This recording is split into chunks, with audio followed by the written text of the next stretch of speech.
Hi, today I have Laura DiDio, Director of IoT Enterprise Research and Consulting with me from Strategic Analytics in Boston, Massachusetts. Good morning, Laura. Good morning, Scott. Laura, just wanted to have a learning moment and ask the question, what is the Internet of Everything? Well, that's a very intriguing question and one that a lot of people are asking, and the answers are very varied. Right now at Strategy Analytics, we've got a survey on IoT deployment and usage trends that's live.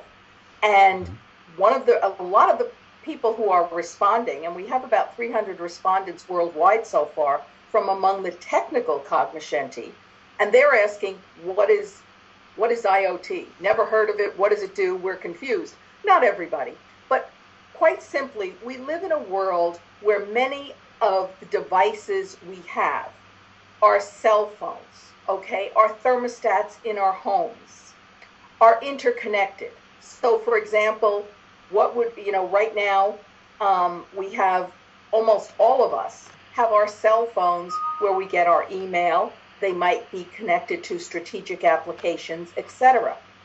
That's what we call the age of machine to machine connectivity, M2M. And that can be just devices, okay, etc. With IoT, the value in and of itself is not just in connecting things, but it's embedding predictive analytics, big data analytics embedded right in the software and the devices Okay. so that we can interpret the data. 90% of all the world's data has been created in just the last 2.5 years. And 90% of that data is not analyzed and therefore not acted upon. So in a world with IoT, the value is not in the data itself, but the actions that can be taken from interpreting the data. So, for example, okay, if you are, for people who are in school, okay, if they find out they're getting all these tests and things, you'll be able to analyze the types of questions on the test. Maybe they analyze their results. Oh, I didn't do very well on the essay things on the last 10 tests. Or this type of question was not really relevant. And it will allow you to take action, real-time action that might be corrective or, to Okay. more quickly respond to things and make you more competitive.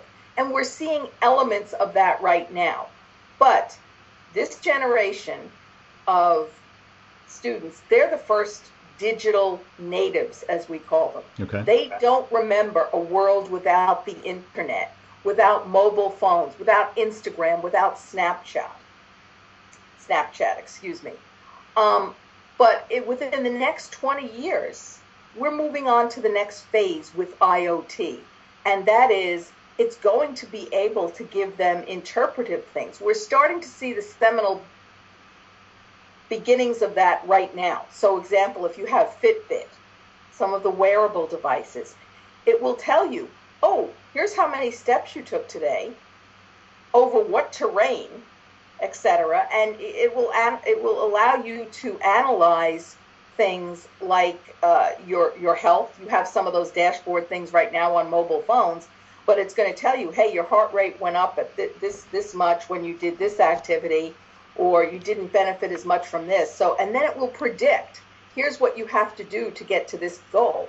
And that is going to be in just every area of our life. Okay. So education, but also the way we live and work.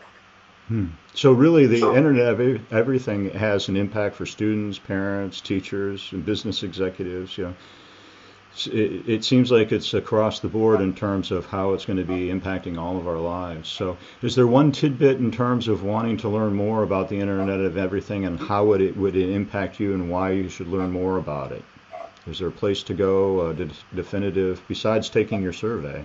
Well, there's no one place to go. I mean, it's out there. Okay. It's all around. Now, a lot of the information might be conflicting and confusing, but if you basically strip it down to the greatest common denominator, it's going to drive greater efficiencies and economies of scale in real time. You'll be able to process those results.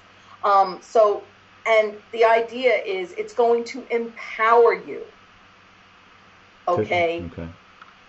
With results, So it's going to make better use of your educational tools, okay. And one of the things that we found in education with the internet, one of the predictions that was made 20 or 25 years ago was that the internet was going to be the great leveler, and it was going to close the digital divide between the haves and the not-haves. That still hasn't happened across the board yet for everybody. There are still the haves and the not-haves. You have poor school districts that, and poor kids that are struggling, to get all of those same tools. But almost everybody, over 85% of kids today do have smartphones. Yes. And IoT is going to make them a lot smarter. That's going to be a tool. They won't necessarily all be dependent on a tablet. Of course, that would be nice, but it's going to make the tools that we do have and do have access to give us much more functionality, a lot more capabilities, and sort of talk back to us and tell us what we're doing wrong. Hard to imagine right now, but I could, how many people in 1980 or 85, which is only 30 years ago, right, could have imagined this. Exactly. Right. And how people accept and learn new data all the time from many sources, but clearly our electronic devices. Thank you, Laura, so much for this insight. I really appreciate it. I hope it'll be helpful for the folks that want to learn a little bit more about the Internet of Everything. Thank you again. Great. Nice chatting with you. All right. You as well.